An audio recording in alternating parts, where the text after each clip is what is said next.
Década de 1920, los conjuntos, fragmento.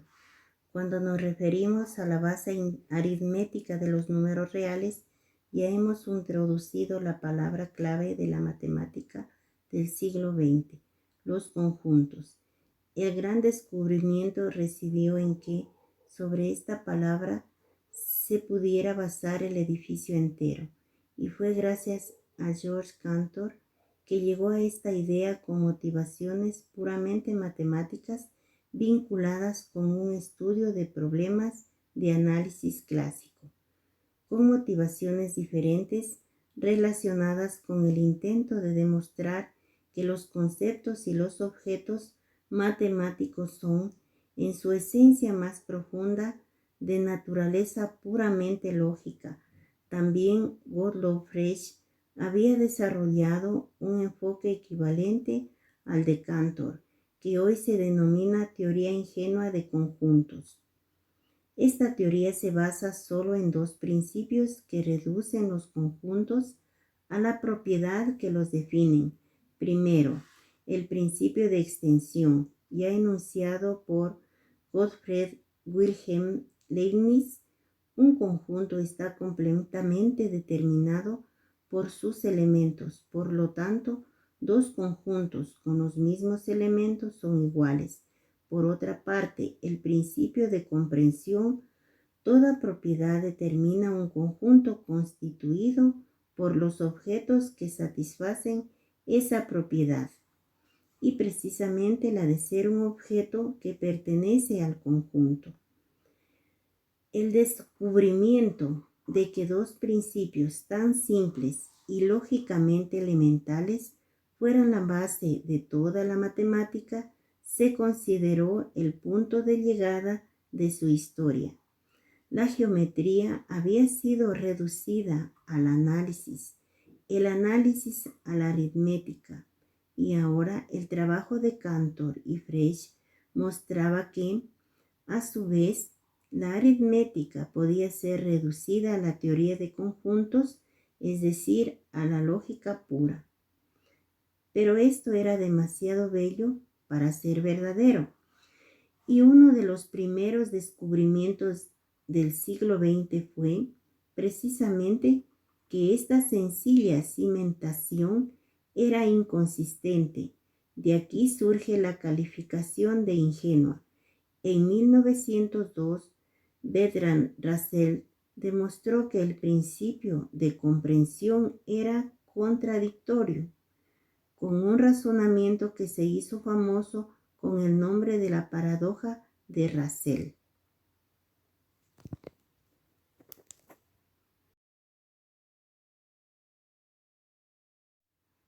Década de 1920, los conjuntos fragmento.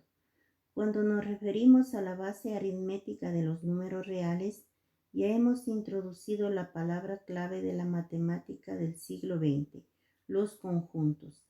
El gran descubrimiento residió en que, sobre esta palabra, se pudiera basar el edificio entero, y fue gracias a George Cantor que llegó a esta idea con motivaciones puramente matemáticas, vinculadas con un estudio de problemas de análisis clásico, con motivaciones diferentes relacionadas con el intento de demostrar que los conceptos y los objetos matemáticos son, en su esencia más profunda, de naturaleza puramente lógica. También Gottlob Frege había desarrollado un enfoque equivalente al de Cantor, que hoy se denomina teoría ingenua de conjuntos. Esta teoría se basa solo en dos principios que reducen los conjuntos a las propiedades que los definen. Primero, el principio de extensión, ya enunciado por Gottfried Wilhelm Leibniz. Un conjunto está completamente determinado por sus elementos. Por lo tanto, dos conjuntos con los mismos elementos son iguales. Por otra parte, el principio de comprensión, toda propiedad determina un conjunto constituido por los objetos que satisfacen esa propiedad, y precisamente la de ser un objeto que pertenece al conjunto. El descubrimiento de que dos principios tan simples y lógicamente elementales fueran la base de toda la matemática se consideró el punto de llegada de su historia. La geometría había sido reducida al análisis, el análisis a la aritmética, y ahora el trabajo de Cantor y Frege mostraba que a su vez la aritmética podía ser reducida a la teoría de conjuntos, es decir, a la lógica pura. Pero esto era demasiado bello para ser verdadero, y uno de los primeros descubrimientos del siglo XX fue precisamente que esa sencilla simetrización era inconsistente. De aquí surge la calificación de ingenua. En 1902, Bertrand Russell demostró que el principio de comprensión era contradictorio, con un razonamiento que se hizo famoso con el nombre de la paradoja de Russell.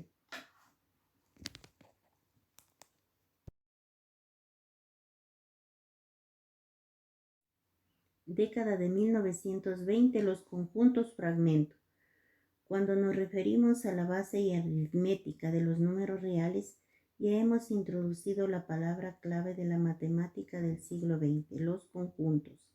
El gran descubrimiento residió en que sobre esta palabra se pudiera basar el edificio entero, y fue gracias a George Cantor que llegó a esta idea con motivaciones puramente matemáticas, vinculadas con un estudio de problemas de análisis clásico, con motivaciones diferentes relacionadas con el intento de demostrar que los conceptos y los objetos matemáticos son, en su esencia más profunda, de naturaleza puramente lógica.